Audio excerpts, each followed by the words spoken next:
Eu sou Rivaldo Chinem e também estou na TV Relacionamento.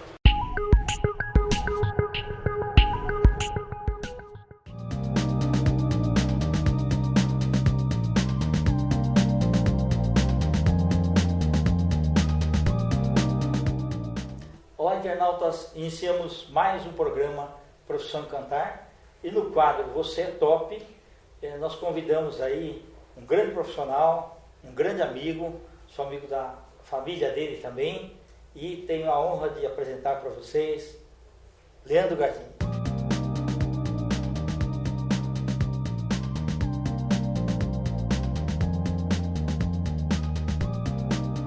Leandro, muito obrigado pela tua presença aqui. Obrigado a você, Kendi, pelo convite. É sempre um prazer estar passando um tempo com você na frente e nos bastidores também. E aos internautas aí também. Perfeito. Ô Leandro, nós vamos falar aí um pouquinho da tua carreira, assim, mas muitas vezes as pessoas acabam escolhendo algumas profissões, né? Em que momento da sua vida que você achou que ia ser músico? Então, músico. Dizem que a música escolhe a gente, né? A gente não escolhe ser músico. A gente escolhe ser, depois de um tempo, advogado, engenheiro, enfim, médico, que são as profissões mais, digamos assim, mais rentáveis, né? E música, como é arte, a gente já nasce com aquilo desde cedo, né? Pelo menos na maioria de nós. Eu comecei a estudar piano, eu comecei a estudar teclado eletrônico aos 13 anos de idade, um tanto tardio, né?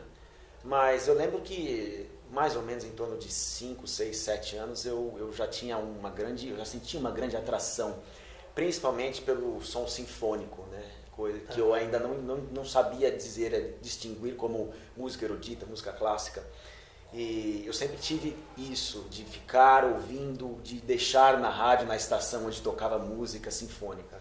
Então, a atração por música sinfônica eu sempre tive desde pequeno, mas o meu início, talvez pelo fato de eu não ter tido pais que eram músicos, o meu início realmente foi um pouco tardio.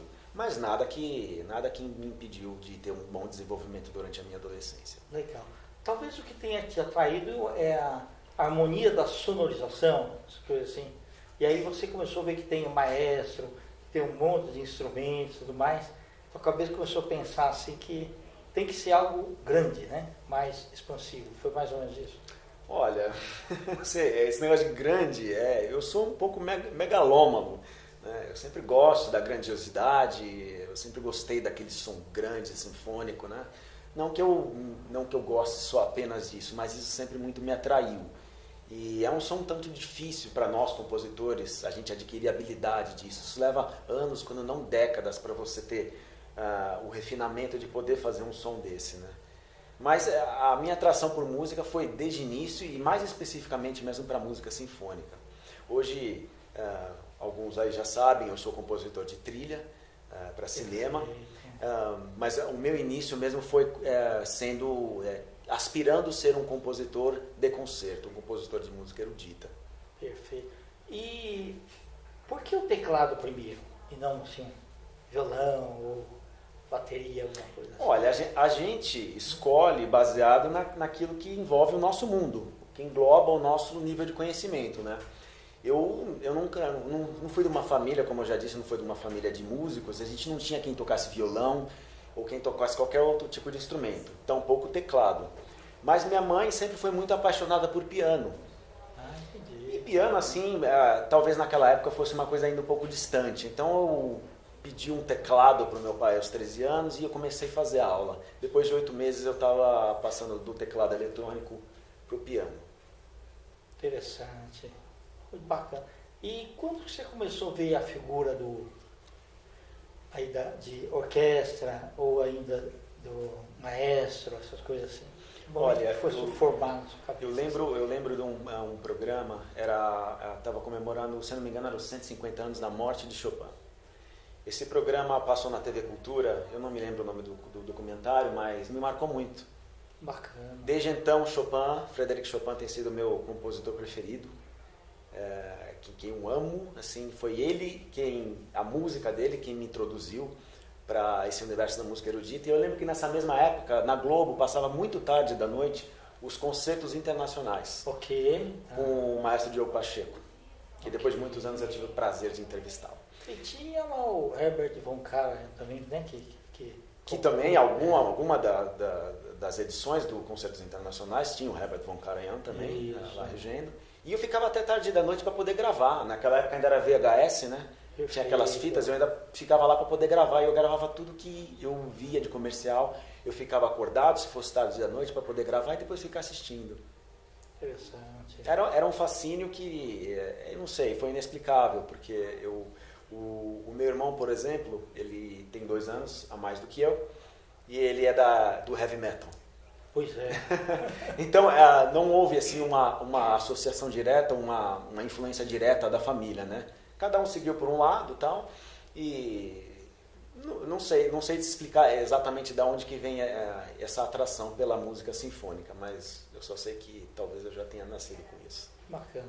E você tinha já escutado aquelas valsas vienenses e também, sei lá, Beethoven, ou Bach e outros grandes aí, compositores também? Olha, é sempre uma época de descoberta, né?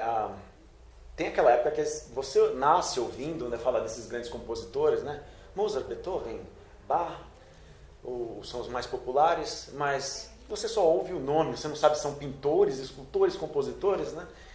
Mas quando, nessa época de descoberta, você começa realmente a descobrir a peculiaridade de cada compositor, e aí você começa a ter as suas preferências, né? Você descobre os períodos musicais, o período clássico, o período romântico, o pós-romântico, como a música, como o desenvolvimento da música se deu, né, ao longo dos séculos. E isso acaba fascinando cada vez mais você, e você procura por mais conhecimento. E é isso. E eu também tinha o costume de fazer coleções, essas coleções de banca que vinham de músicas eruditas e tal. Sim. Então ali eu pude conhecer assim, as principais obras dos compositores, né? E depois mais para frente, com mais refinamento, você vai conhecendo outras obras e vai expandindo um pouco o seu conhecimento, mas é sempre um processo um pouco lento, né? Porque é um repertório muito vasto já, mas você vai até hoje eu ainda descubro coisas interessantes. Muito legal. Leandro, eu lembro que quando eu te conheci, foi no almoço na tua casa, meu pai me levou, e a gente foi lá no teu quarto que você estava trabalhando lá, né? Estava compondo, né? A trilha em si, você escutou também muitas trilhas sonoras de filmes aí, internacionais, nacionais também? Aquela abertura? Olha, a gente está falando do início da minha carreira, quando eu ainda era um estudante, e aos 20 anos de idade, eu ouvi pela primeira vez assim uma trilha sonora fora do filme, né? Que foi no disco mesmo, né? Isso, tá. Foi a trilha do Gladiador, o filme Gladiador, o compositor Hans Zimmer. E aquilo me impactou muito, que era um som diferente daquele que eu estava acostumado a ouvir. Era um som sinfônico ainda, mas diferente do que eu estava acostumado a ouvir. E a partir desse momento eu comecei a me interessar por trilha sonora. E nesse momento ainda não era muito comum a internet, eu sequer tinha um computador em casa. E eu lembro que eu ia todos os dias a uma loja de CD de manhã, e eu lá tinha um espaço reservado para músicas de jazz, trilha sonora e música erudita. E a gente podia pegar o fone e ouvir parte do CD e tal. E eu ficava lá selecionando CDs e conhecendo, agora redescobrindo um outro mundo, descobrindo um outro mundo, aliás, que era o mundo da trilha sonora, os compositores, as grandes trilhas, né? Porque você não tinha nascido ainda quando, assim, aeroporto, então, John Williams, o ET, né? o Star Wars. Aí você foi redescobrindo depois, então, as trilhas sonoras. Trilhas antes do meu nascimento e depois também, né? Que interessante. Leandro, e depois você teve um programa Trilhando Clássicos, né? Na Clique TV e na TV Geração Z. Como é que foi essa experiência para você? Olha, o programa Trilhando Clássicos, tive o prazer de trabalhar com você, né, Kendi, no programa. Foram 3 anos de programa, praticamente semanalmente, entrevistando todas as personalidades, principalmente da música erudita, aqui em São Paulo. Eu tenho o prazer e orgulho de dizer que montei junto com vocês o maior acervo de entrevistas de músicos eruditos do Brasil. Que bacana. Não conseguimos atingir a todos, que também tem essa questão de estar em São Paulo, sim, mas os convidados que a gente levou para lá, 1 hora de entrevista com cada um, tem um acervo que está até hoje aí no acervo da UOL, e foi um prazer, assim, foi um aprendizado em comunicação, um aprendizado em apresentar um programa, em lidar com convidados, e eu gostei muito. Foi uma parte de muito crescimento, e ali também eu fiquei bastante conhecido no meio, né? Bacana. Não, eu lembro lá das suas entrevistas com Rafael Cortez, né, no violão, maestro João Carlos Martins, maestro Júlio Medalha e tantos outros aí que você convidou, né? Interessante. Nem eu lembro a quantidade de convidados, mas foram muitos, centenas. Maravilha, bacana. Depois, chegou um momento que você começou a trabalhar aqui no Brasil e tal, mas você achou que podia alçar voos maiores. Tá? Que país que você pensou inicialmente assim, que você poderia alavancar sua carreira? Olha, eu acho que é até um pouco previsível isso. Todo compositor, hoje existem muitos compositores, o mercado da tecnologia abriu muitas portas para as pessoas se tornarem compositores. E todo compositor hoje quer ser compositor de trilha. Não todo, mas pelo menos a maioria dos compositores querem ter uma experiência. Séries, os filmes aí, com Netflix e tudo mais, isso está bombando, né? Está bombando, né? E todo mundo quer, pelo menos, ter uma experiência com trilha sonora. E quem quer ter experiência com trilha sonora, também quer abraçar Hollywood, né? Todo mundo quer ter aquele glamour de estar em Hollywood, fazer a trilha de um filme blockbuster e ter dinheiro necessário para poder contratar uma grande orquestra com coro, enfim, essas coisas que é o sonho de todo mundo. Então, claro, obviamente o meu sonho era estar em Los Angeles. Não é um sonho fácil de se abraçar, né? Quando você já tem uma certa estrutura num país de origem, e ir para lá. Mas eu só precisava de uma oportunidade, e essa oportunidade surgiu em 2015, quando eu estava num workshop que acontecia em Viena, na Áustria, e um dos tutores desse workshop é o famoso compositor Christopher Young, compositor de Hollywood. Lá eu tive a oportunidade de mostrar o meu trabalho para ele, e ele me chamou para trabalhar com ele lá, e obviamente eu disse que sim. Perfeito. Então, mais ou menos 10 meses depois eu estava lá, cheguei lá há 2 anos e meio, e é onde eu estou muito feliz lá. Muito bacana. Não, isso daí é muito importante, que eu falo para os internautas. Muitas vezes é o seguinte, a oportunidade, às vezes, ela não está pertinho de você, ela está distante. Então você tem que ousar buscar esses sonhos. Ou seja, se você fala assim, eu não quero ir para Viena, apesar de ter esse workshop interessante, mas eu vou lá e vai estar frio e não sei o que e tal, eu prefiro ficar aqui. É uma situação, tá? Mas aí você fala, não, eu vou lá, né? E toda essa energia positiva que você levou lá, acabou fazendo com que alavancasse, né, esse teu contato, então, com esses compositores, e que gerou esta oportunidade, e que você abraçou com as 2 mãos, né? E que já está mais de 1 ano e meio, é isso? Eu estou em Los Angeles há 2 anos e meio. 2 anos e meio, né? Então, uma história de vida bonita, né? E você me falou aquela vez por telefone, eu acho que não volto mais, né? Bacana. Então, lá você está tendo a oportunidade de um crescimento grande, conhecendo várias pessoas muito importantes do mundo da música, né? Que você, obviamente, estando aqui, você não conheceria. Olha, eu digo que Los Angeles é a cidade dos sonhos, né? Perfeito. Todas as pessoas que sonham vão para lá, e é uma cidade que tem uma rotatividade muito grande, tem muito, principalmente atores e atrizes, chegando e outros indo embora. E não é fácil. Não é o mercado. Aqui no Brasil eu sei que viver de música não é fácil, mas lá também não é mais fácil. A questão é que lá o potencial de crescimento é maior do que aqui. Aqui nós temos produções de alto orçamento que a gente pode contar nos dedos a cada ano, quantas acontecem. Lá não, lá a quantidade de produções é maior. Mas você entrar nesse mercado também não é uma coisa fácil. Porque você precisa ter credibilidade, você precisa ter história, você precisa ter histórico e confiança também, né? Porque as pessoas trabalham com aqueles que eles confiam, né? Aqui não é simplesmente você ser bom, você ser competente, mas você confia. E um dos principais fatores de um compositor de trilha é, quando o diretor ele contrata, ele pensa, ele vai entregar a tempo?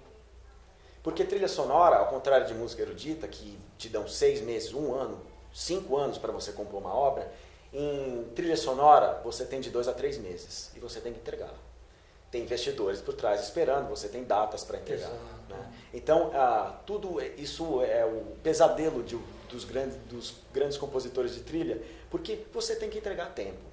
E a inspiração não chega muitas vezes na mesma Não, você não pode proporção. esperar por inspiração. Né? A inspiração, na verdade, é uma coisa muito aleatória, mas você tem que se basear, na verdade, você tem que se inspirar no filme, é claro, porque a música é condizente com o filme, mas você tem que começar a trabalhar imediatamente e entregar a tempo sempre. Né? Perfeito. Ô, Leandro, o fato de você ter feito 3 anos como apresentador do Trilhando Clássicos ajudou você também lá a ter um pouco de credibilidade ainda lá nos Estados Unidos? Olha, eu acho que uma das coisas que fazem a gente ter credibilidade é a comunicação. Né? Comunicação é uma coisa primordial. Quem nos comunica bem realmente está fadado a ter as portas fechadas. Então, eu melhorei muito a minha comunicação. Eu como muitos outros compositores, eu sou compositor de estúdio. A gente não vai até o palco, a gente não faz a apresentação. A gente fica no estúdio confinado sem ter contato com o mundo. Né? Muito solitário, você muito fala, solitário. Né? Então, isso nos leva a ser um pouco mais recluso, a ter um pouco mais de reclusão na nossa personalidade. E o programa Trilhando Clássicos me fez ser um pouco mais expansivo, um pouco mais espontâneo e melhorar na minha comunicação. E isso também é um bom fator para você fazer negócios, negociar e convencer o cliente que você sim pode entregar um trabalho excelente a um curto prazo de tempo. Muito legal. Ô, Leandro, nós estamos aí nos instantes finais do nosso bate-papo. Queria saber um pouquinho aí dos seus sonhos daqui para frente e que você depois deixasse uma mensagem e seus contatos aí. Tá bom. Bom, o meu sonho, algumas pessoas já sabem, é um projeto que já... Agora você é palestrante também, né? Agora eu sou palestrante também, mas um dos projetos que é o meu projeto número 1 é o projeto do Avatar, o filme Avatar, feito em 2009, com a trilha do James Horner, direção de James Cameron. Infelizmente o James Horner, em 2016, se eu não me engano, ele faleceu num acidente trágico e desde então o James Cameron está sem compositor para fazer. O grande confiado dele faleceu e eu criei um projeto, porque nesse exato momento eles estão filmando o Avatar 2, 3, 4 e 5 ao mesmo tempo. Nossa! E é uma produção e eu tenho grande paixão pelo filme e eu acredito que eu possa entregar um bom trabalho para isso. E o que eu fiz? Eu peguei algumas cenas chaves do filme 1 e refiz a trilha. Eu fiz a minha própria interpretação da trilha e coloquei isso disponível na internet a fim de que chegasse aos ouvidos do James Cameron. Então esse é o meu grande projeto e eu também tenho um segundo projeto que faz parte do maior compositor de todos os tempos, o John Williams. Perfeito. Nos últimos anos eu tenho estudado praticamente diariamente a obra dele a fundo. É um trabalho que eu diria que é um trabalho até arqueológico, de musicólogo, para entender como é que é a cabeça desse grande gênio e como que ele atinge tanta qualidade em tão pouco tempo. E você assiste os filmes também. E assistindo aos filmes também, analisando como ele interpreta isso. Né? A princípio era um projeto, era uma coisa que era só para estudo pessoal mesmo, mas que acabou, por requisito de muitas pessoas, se transformando em um projeto que hoje engloba palestras. Eu tenho um fórum onde tem alguns artigos e também tem um livro que está para ser lançado em breve. Bacana, isso é muito legal. Parabéns. A mensagem aí para os internautas. Alguém que, por exemplo, escutando a tua entrevista, veja como um objeto inspirador, né? Também fazer música erudita e trilha sonora. Isso. Bom, para você que é músico, eu tenho esse projeto do John Williams, onde você pode aprender muita coisa ali, inclusive interagir comigo. Dia 21 agora, dia 21 agora de 2017, eu vou ter uma palestra na EMB Morumbi, a primeira palestra aqui no Brasil, onde vão ter 2 horas ali de bastante informação sobre a obra do John Williams. Se você quiser, pode se inscrever, entra lá no meu Facebook, tá lá todas as informações. E para você que não é músico, eu tenho aí, fica aí uma esperança, né, de pelo menos um compositor brasileiro poder estar lá. Já tem alguns compositores brasileiros lá, brilhando em Hollywood, mas quem sabe mais outro, né? Talvez os talentos brasileiros também podem ser exportados para lá, né? Então, fica aí. São os dois grandes projetos que eu tenho a oferecer às pessoas. Quer deixar contato, Leandro? Contato, website leandrogardini.com, muito fácil. E o meu Facebook também, Leandro Gardini, eu estou lá na foto, minha foto é uma mão piano, tá bom? Pode entrar em contato comigo. Perfeito. Muito obrigado. Recomendações ao papai Tom Zé, que eu gosto muito, grande amigo, né? Só lembrando, Tom Zé não é o músico Tom Zé, tá? E mando um beijo para a Lígia também, minha esposa, né? E desejo muito sucesso aí para você. Obrigado. E toda vez que você estiver no Brasil, vamos bater um papo. Vamos sim, obrigado. Internautas, então, com os agradecimentos a esse grande compositor, Leandro Gardini, as alegrias brasileiras no exterior, nós finalizamos mais um programa Você é Top. Um grande abraço e até a próxima.